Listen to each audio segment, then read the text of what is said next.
Keur naon atuh fungsina unggal wudu? Ngumbah ramo tapi dipake nuduhkeun batur hungkul. Keur naon kekemu bari eta biwir teu dijaga dina ucapan. Keur naon mersihan irung bari pagawean hayang wae ngambeuan kagorengan.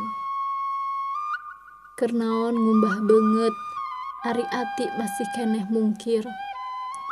Keur naon ngumbah leungeun ari masih keneh hampang leungeun mah.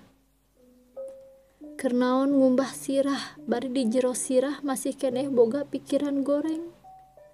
Nah keur naon ngumbah ceuli ari gampang keneh emosi mah ngadenge anu teu pikagenaheun. Keur naon ngumbah suku ari masih leumpang dina kagorengan.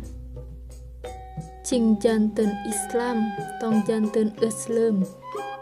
Hijikeun tujuan, raketkeun duduluran, jauhan papaseaan, hirup bakal tentrem jeung pinuh ku kabagjaan.